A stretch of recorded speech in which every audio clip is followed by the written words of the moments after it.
Hello there, welcome to my YouTube channel. Today we are in my garage and we are going to take a look at this 1.4 TSI from 2007 common issue carbon buildup. We have to take the manifold off. So this video is step-by-step guide on how to take the manifold off, all the screws that you need to take and what to be careful of. Yeah, so here it is. This is the 1.4 TSI engine. As you can see, we have a turbo on the front and intake manifold at the back of the engine.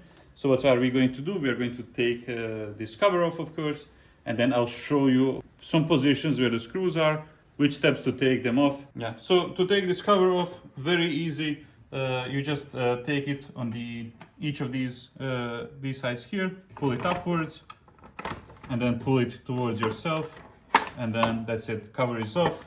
And usually we just take this pipe here, take it out. For me, I have this very nice extension, so I'll just take it from there, take it off. That's it. Now we have the cover off. We see a bit more of the engine. So I'll just guide you through what you're seeing here. So here is the air intake that goes into the air box, and this goes here into intake. This pipe there goes to the supercharger.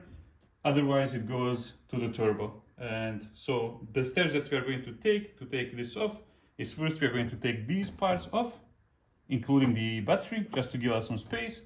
And then we'll take this intake pipe as a whole, as a one piece, essentially. Remove some cables, and then you'll have a clear path to the intake manifold. So let's go.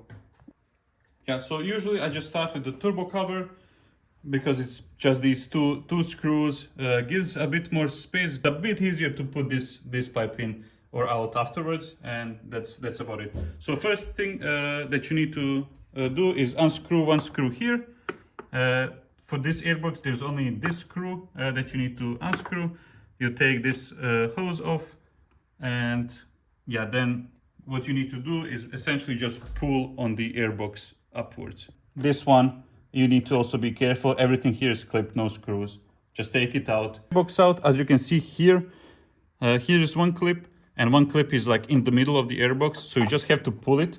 So you just pull it upwards, and then this will allow you to take this pipe off more easily. So basically steps, screw, pull, take it out.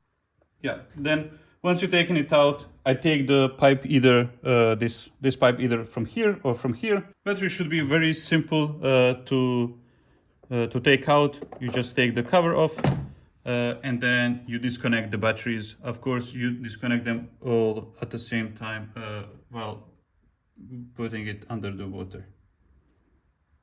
Then there is one screw over here. This one is 10mm socket. And all of this is just plastic clips, so no screws. You will take it out. Now you have more space. You can put coffee there and start drinking. So with battery off and this intake pipe here off, next thing that you want to do is take this screw here. This one is just to give you mobility of this part of this like pipe harness, so that once you start taking these parts off, you have more space to work with, you have a bit more mobility. And then we come to the interesting part, which is the screws. Now, so screws position, as you can see here, there are two screws. One is here in the front, one is here immediately in the back. Then you move a bit to the left. There's one screw here on the top, very visible. And then you move a bit further to the left. There's one screw here, straight. Very difficult to get to, and then there's another screw behind here, straight down, also very difficult to get to.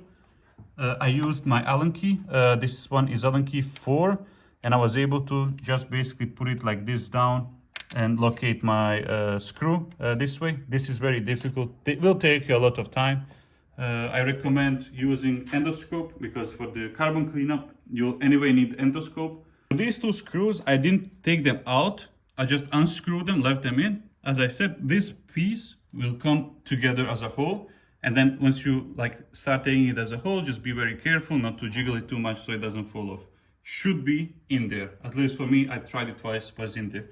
Then you move a bit further to the left. There's these two screws here, also very visible.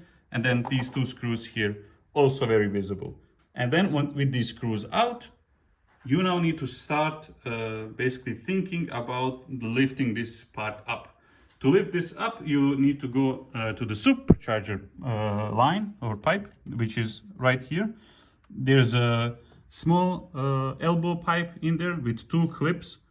I was able to take this one first because it was a bit easier to take out and in, but you can take also both way it works. And then this way you'll be able to basically lift it upwards. And now to lift it upwards, what you need to do is basically unplug all these pipes here. So I unplug pipe here, I unplug this connector here, I unplug these connectors here, I unplug this here. Also a bit tricky, really annoying. This area is really annoying. And then also unplug this area here just with the screwdriver. You'll be able to take it off. Also, once you unscrew it, you have some mobility, so these parts will be easier. Second to last, you take this pipe here, and then there's one sensor right here behind, basically. Right here behind, there's a big sensor. You can see it actually here. I'm touching it, and yeah, you just take it off. This is just a turbo sensor. Now, with this out of the way, you have a lot more space to work with. Next thing that you need to take off is this pipe here. So this pipe has 3 screws, 2 in the front, and then 1 is in the back. Make sure to unscrew them. Also, there's this one line that you need to follow. So basically there should be a screw here. You take this out, and then all the way to the bottom there's another screw. You take this one out. Now, if you look to the right, you can see that there are some lines are coming in from, could be fuel, could be like whatever. They are connected through here all the way down. I didn't take them off because they're flexible enough, and I didn't take the whole manifold off. So if you need to replace the whole manifold, you also need to take these lines off. So now with all these lines out and loose, and with this out, so basically you will not take this whole thing out, you'll just be able to push it, and then this will give you space to actually work on the manifold screws. Before you start with the manifold screws, there is one screw here on the supercharger. So basically the supercharger housing here, there's one screw on the right. You just take this one off. It's a quite long screw, and then you'll have all these screws from manifold free. And there are 2 difficult screws right below here, and this is why you take this part off, so you have a bit more space so you can put the socket in. Yeah, okay, and that's about it. That's the steps to take the manifold off, or like screw path to take the manifold off. Now this job is not too difficult. You will need some tools, and you need a lot of patience. It takes a lot of time. All these screws, they are kind of difficult to get to. And also putting it back, it's kind of difficult to get to. So now I'll show you some tools that I used. Tip number 1, get yourself an endoscope, cheap on Amazon. You'll need to actually see valves, how they're moving, and to see how dirty it is, and also to locate some of the screws. You have to have it, just get it. Then next thing that you need is this triple tooth or like triple square socket, M8. I got this one. This is how I made it, so that I can have better grip or like better positioning on the intake manifold. The 2 difficult screws that I mentioned, this is like the easiest way to do it. Next step that you need to have, get yourself manifold screws.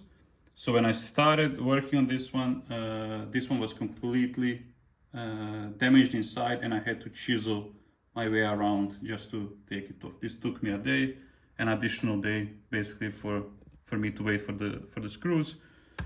Another important thing is torque wrench. This is used to turn the engine.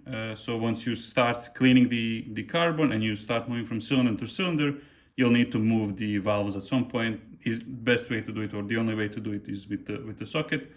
I would show you below my car how it looks like, but there are spiders there. It's very scary. So another thing that you'll need is these gaskets. They come with the manifold, like replacement kit. You can just find it online. And then what I used is, I also link in a video, I'll link the basically carbon cleanup video that I used. So I tried using the drill with zip ties, but because the positioning of the intake manifold, the engine type, I was not able to use the drill. So I had to like manually just clean them for eternity until it was clean. And then I improvised pipes to actually clean the, or to suck in whatever is left in the valve chambers. Next, injector cleaner from Liquid Moly. This is pretty standard. And then brake cleaner, I was able to use this pressure of the brake cleaner to help me clean and dry the valve chambers. And last but not least, probably the most important thing in all of this is silicone spray.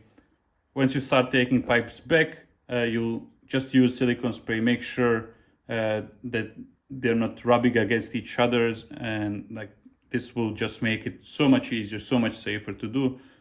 At any point, you shouldn't use force when doing this.